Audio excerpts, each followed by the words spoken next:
Hello and welcome to the short Vort on Parshas Vayechi. This series is dedicated this year to Eloi Nishmas Avi Mori, Naftali ben Yitzchak Isaac, as well as a chus for Klal Yisrael and especially for Tzahal during this current battle.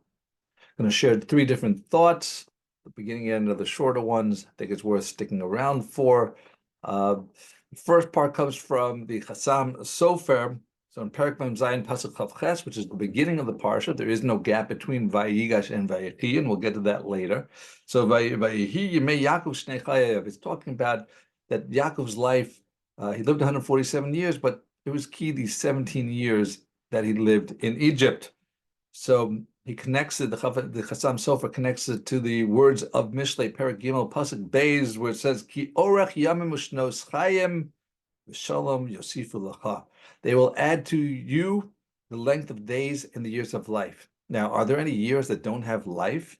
So what this is coming to tell us in Mishlei is teaching us that when things turn from bad to good, it turns the history that everything becomes considered good.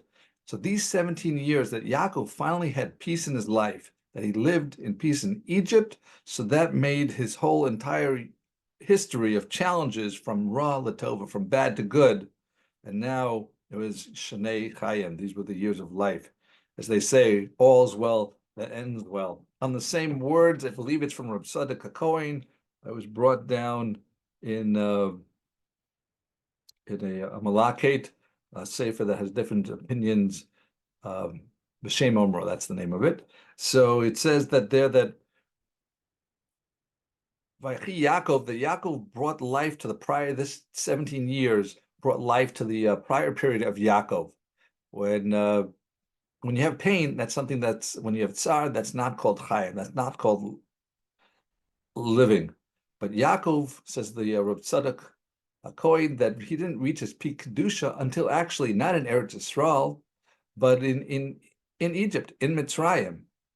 So Rav Tzadok wants to tell us, this teaches us that we must recognize that the main expansion of Torah She'b'al Peh came about in Bavel, in galus.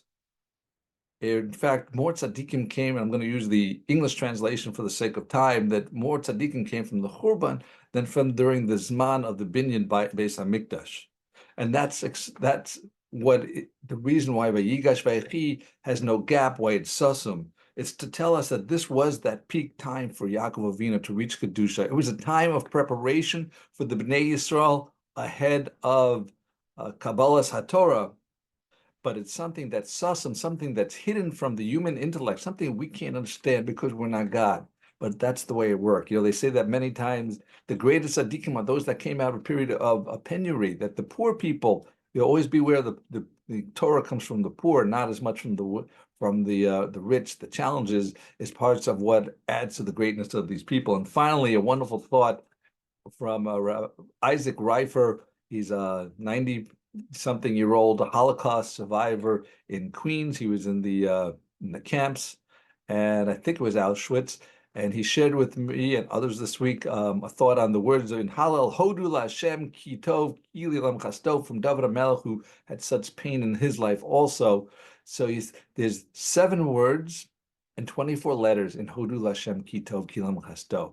And that's telling us a lesson that for 24/7, all the time, we have to thank Hashem. So thank you for listening. Have a wonderful week and a wonderful Shabbos.